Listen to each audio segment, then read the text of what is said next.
What's happening, my True Buds family? It's good to have you here today. If it's your first time tuning in, my name's Jack. I do all types of edibles, infusions, and tons of other fun content on this channel, so be sure to subscribe and check it out and see what's good. Today, I'm answering a question I have gotten a lot: how to calculate edible dosage. Let's dive into it.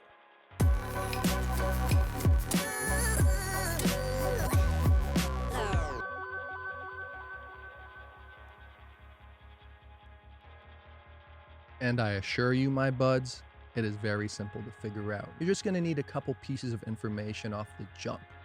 How much flour are you using? In today's example, we're gonna be using a half ounce of flour. And what is the strength of that flour? What's the THC percentage? See, I'm fortunate. I'm just gonna read it off the back of here and it gives it to me 23.19. And if you don't know this, but maybe you know the strain, just go on Leafly or something, look it up, find, the average percentage for that strain, and you'll be good to go. Now that we're doing our example here, so I'm doing a half ounce. So that's 14 grams. No matter the amount of grams you're using, you're gonna times it by 1,000 because there's 1,000 milligrams in every gram. So 14 times 1,000 equals 14,000. 5 times 1,000 equals 5,000. And a simple way to remember this, kind of bringing me back to grade school here, just add 3 zeros to it. So you're using 10 grams, add 3 zeros, you got 10,000. So today we have 14,000 milligrams. Now, I look at the back of this gelato pie here at the 23%. So I take this 14,000 milligrams times 0.23 equals 3,220 milligrams. That is our total THC in this half ounce that will be in our infusion, not accounting for burn off or anything. We'll get to that in a moment. So we have 3,220 milligrams here. And we're gonna be infusing this half ounce into 1 cup of coconut oil. I like making my stuff extra strong. So we have our infusion. Let's say it has its full amount. We have a cup of coconut oil that has now been infused with 3,220 milligrams. So your recipe calls, maybe you're making some no-bake granola bars, you're making some cookies or something. Either way, your recipe calls for a 1/4 cup. Simply take that 3,220, divide by 4, and you're left with 805 milligrams.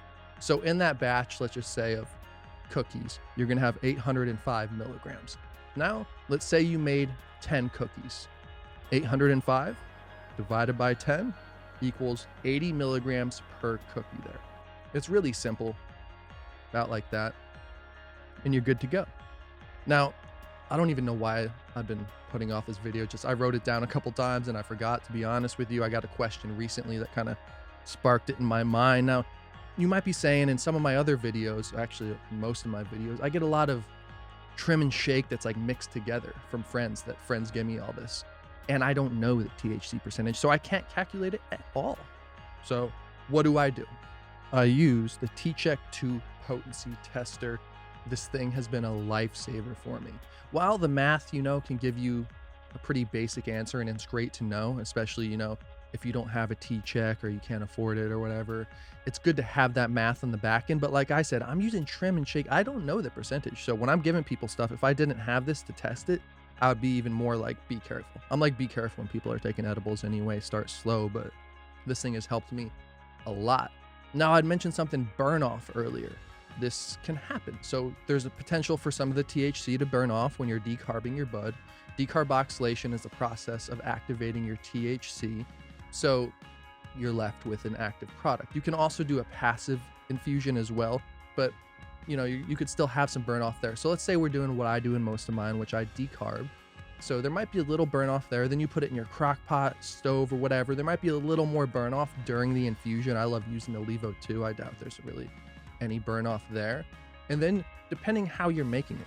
So say you are making cookies and you're baking them at a certain temperature, there is going to be some THC burn off there. So that total number of the 80.5 milligrams per cookie probably won't be that high. It'll probably go down a little bit because there will be some burn off. Now, if you made the no-bake balls, that doesn't require going in the oven, it might be a little higher. These are just little things I wanted to bring up in terms of finding the percentage, but it's just a really good baseline to find it like that. Just total grams times 1,000 to get the milligrams times THC percentage, and you're good. It's worth knowing if you're making your own edibles, and it's definitely worth checking out the T-Check 2 as well. I'll put that below. This thing also tests alcohol tinctures. It tests olive oil, coconut oil, butter. It even has a flower expansion kit where you can test your flower. So maybe if you didn't even know this strain, you could test the flower and do it that way, but you might as well just test the infusion too then with this. So that's that, my friends. You're having a good day. Drop a question if you have a question, because I'm always curious. Welcome to the True Buds family if it's your first time, and if you're already part of the fam, you know I love you guys. So I'll see you on the next one. Let's burn one down and have a good rest of our day, night, morning, wherever you may live. I hope you're doing well, and I hope things are going great, and I hope this little mathematic equation found you well.